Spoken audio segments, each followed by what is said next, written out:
Hello, my beautiful people. Welcome to another video. We finna do a reaction today. Gonna react to a couple of videos that I've been meaning to react to. So here's one. We haven't done one in a minute. So we actually gonna be getting into the political realm a little bit, since that's the big thing that's going on. And just to give y'all a little background about myself, growing up, like, I wasn't too heavy in the political stuff at all. But if I was growing up, I was taught, I was raised to be on Democratic side or believe Democrat, go donkey, go blue, vote blue. And our whole standpoint on doing that was because you want to stay black, at least from my understanding. You wanted to, that the Democrat Party was for the black people, so you voted Democratic, and that's how I grew up my whole life. My dad believed that, my mom believed that, and even till this day, it's almost like a fear when they talk about Republicans being in office or Republicans doing certain stuff. Even when I feel like when Republicans do good things, like it's always something negative. They have something negative to say. They bend their mind into speaking negative about that thing that they're doing, or they disregard it and saying, oh, they're racist white men. So that's how I grew up. And, we lately been having the Trump versus Kamala Harris now thing going on. It was Biden, but he dropped out, unfortunately for him. So, it is what it is. Kamala has taken over, and yeah, it's been a whole ordeal going on. So we just gonna be reacting to this video. I wanted to react to the video about the what is this press conference called? The NABJ convention. We're gonna be reacting to that. So let's get a look into it. Let's see what they're talking about. What we got going on here. So. Access that feed on social media using the hashtag NABJ fact check. Again, the hashtag is NABJ fact check. We have a lot to get to, and we do not want to waste any time. So let's bring out the former president of the United States, the Republican nominee for president, former President Donald Trump.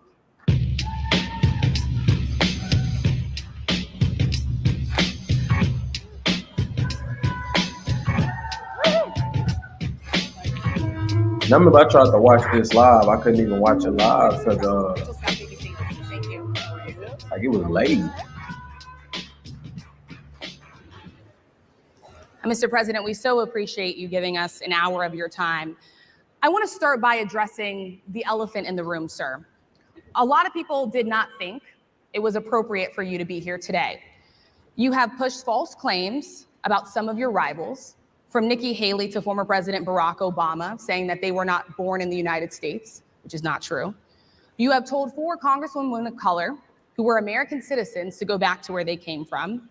You have used words like animal and rabbit to describe Black district attorneys. You've attacked Black journalists, calling them a loser, saying the questions that they ask are, quote, stupid and racist. You've had dinner with a white supremacist at your Mar-a-Lago resort.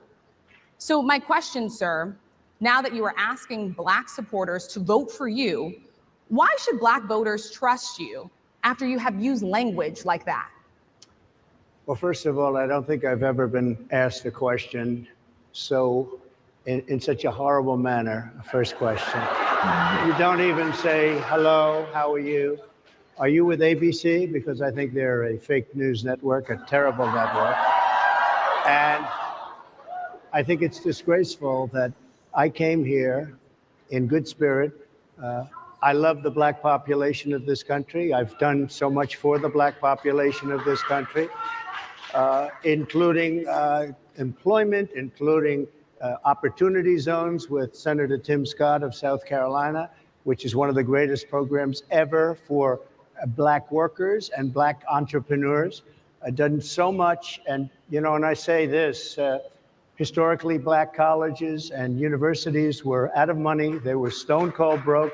And I saved them and I gave them long-term financing, and nobody else was doing it.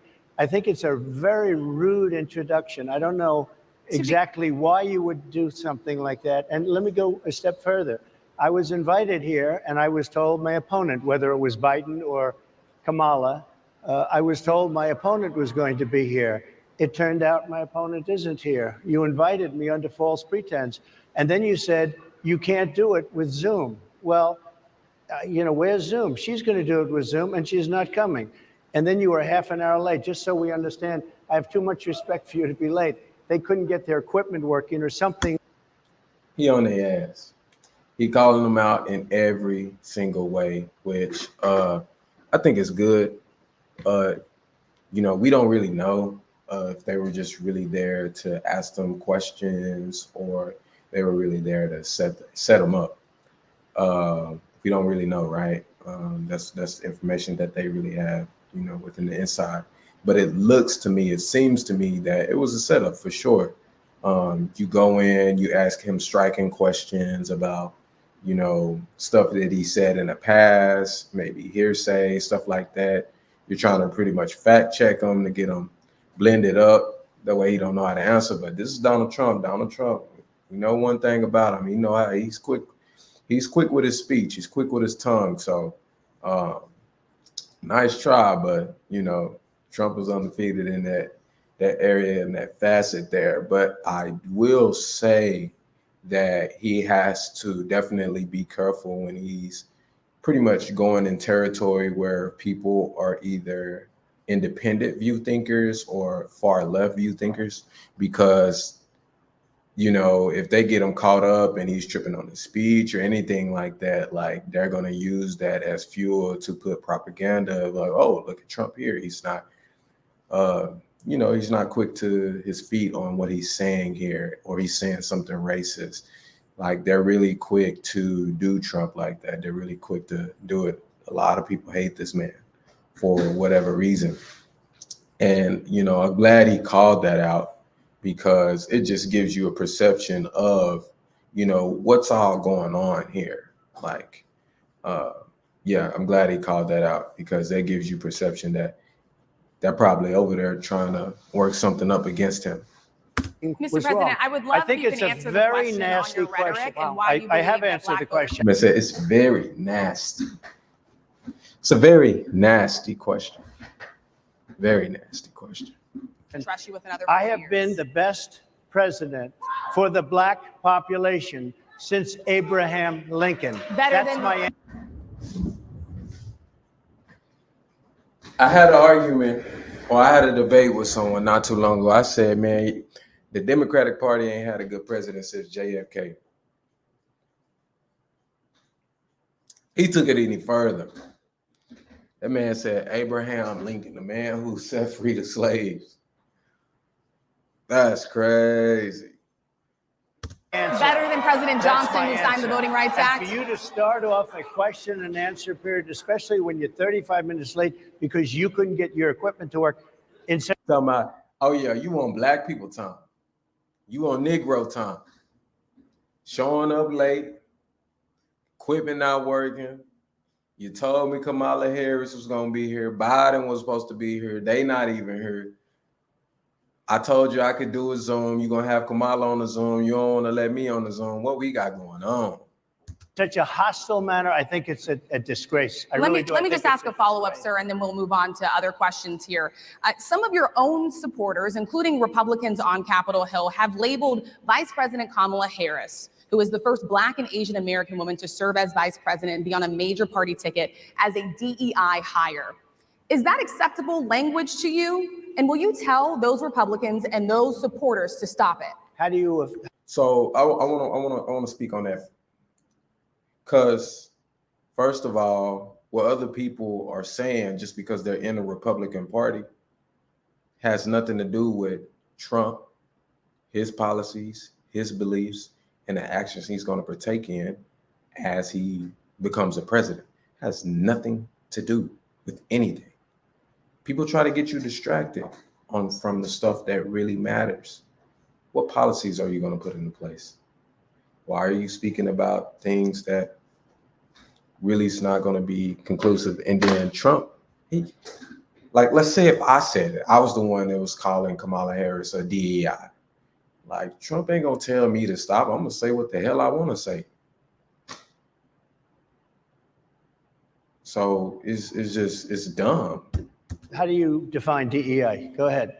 How do you define Diversity, equity, inclusion. Okay, yeah, go ahead. Is that what your definition? That is Give me a literally definition the then. Would you give me a definition DEI. of that?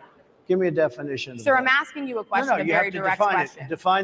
Define it for me if you I would. just defined it, sir. Do you believe that Vice President Kamala Harris She didn't define it. She just gave the abbreviation of what DEI is. is only on the ticket because she is a Black woman? Well, I can say, no, I think it's maybe a little bit different. So I've known her a long time indirectly, not directly very much. And she was always of Indian heritage, and she was only promoting Indian heritage. I didn't know she was Black until a number of years ago when she happened to turn Black, and now she wants to be known as Black. So I don't know, is she Indian or is she Black? She has always But you know identified what? as a Black I woman. She went to a respect either historically Black one. college. I respect either one, but she obviously doesn't, because she was Indian all the way, and then all of a sudden she made a turn and she became a Black person. Just to be clear, sir, do And you I believe think that she is somebody should look into that too when you ask continue in a very hostile, nasty tone. It's a direct question, sir. Do you believe that Vice President Kamala Harris is a DEI hire, as some I Republicans really have don't said? know. I mean, I really don't know. Could be. There are some, and there are plenty. I know this lady right over there, Harris, is a fantastic person who just interviewed me at length.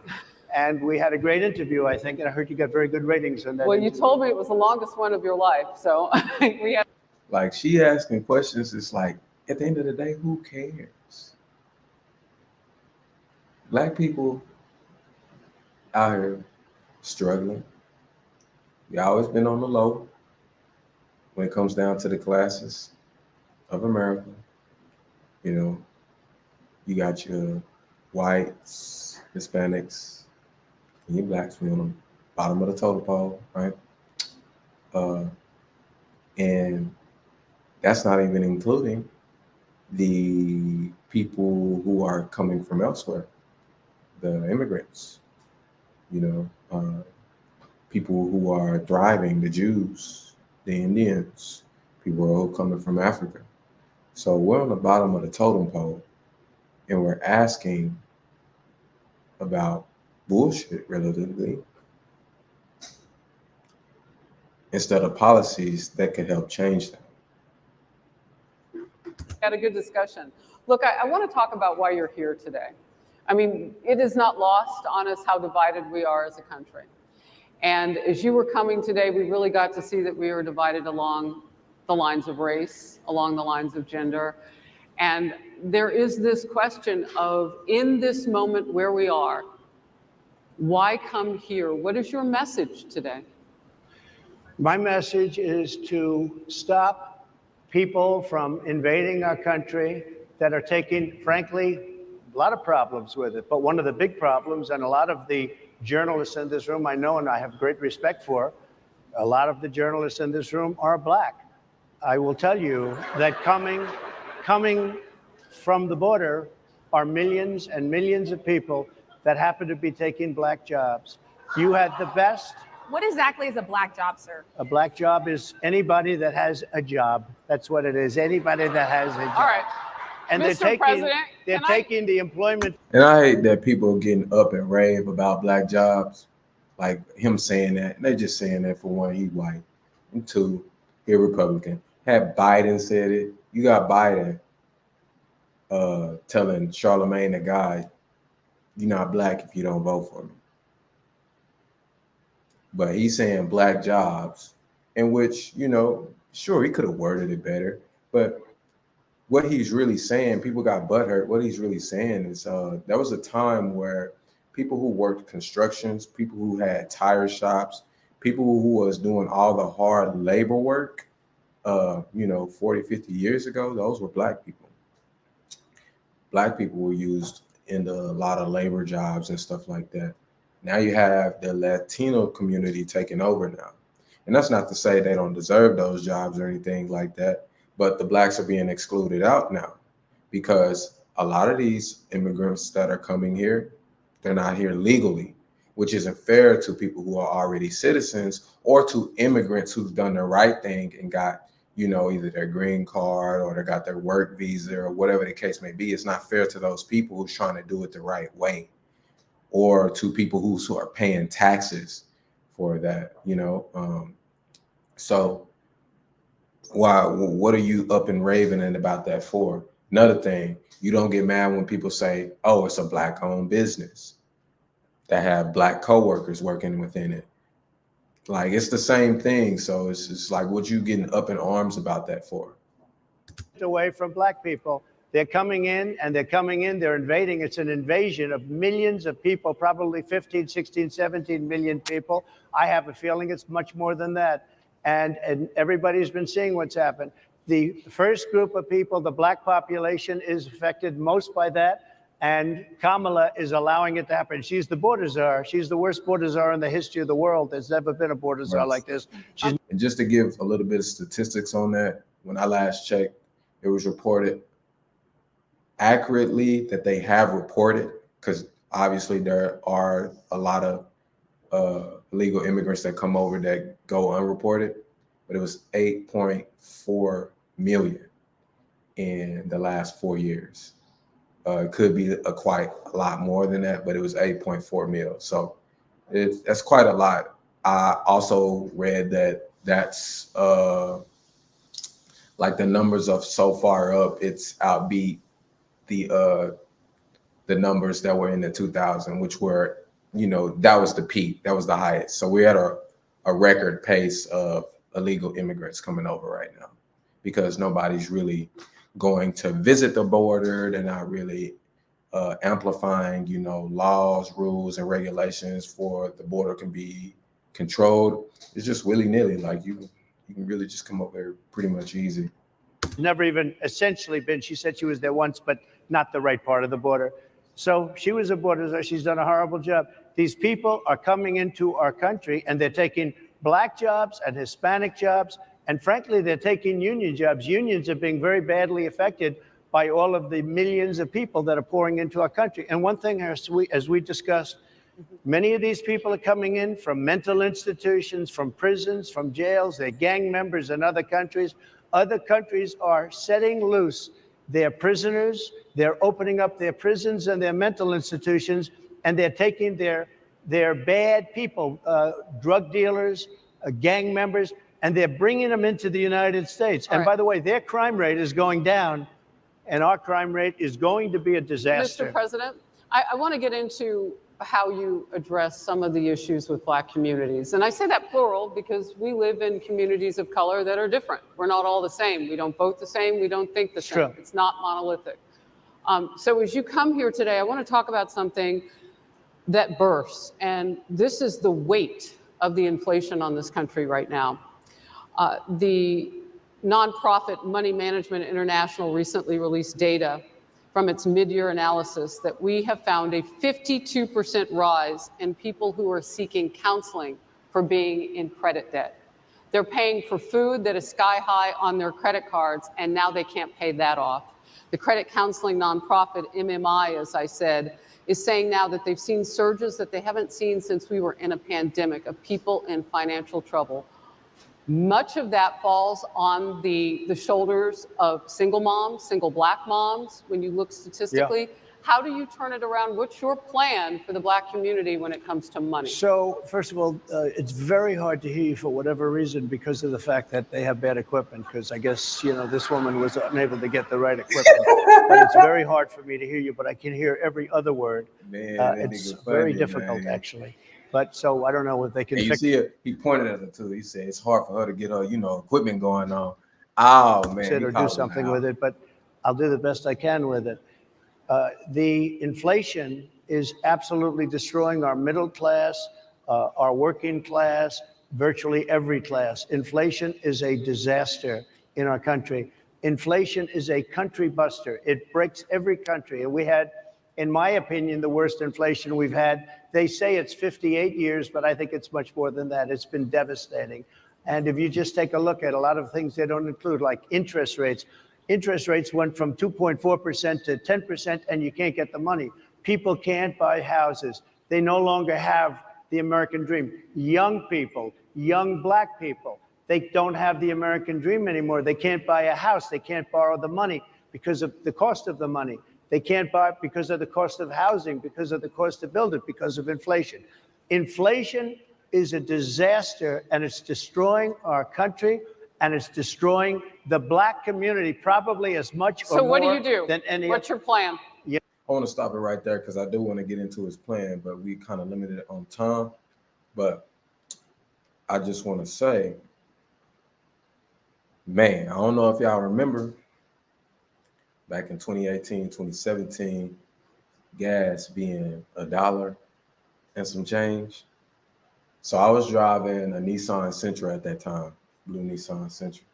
And to fill up my car, say if I was near E, at E, to fill up my car, how much y'all think I paid? I paid $12, $13 top. That's it.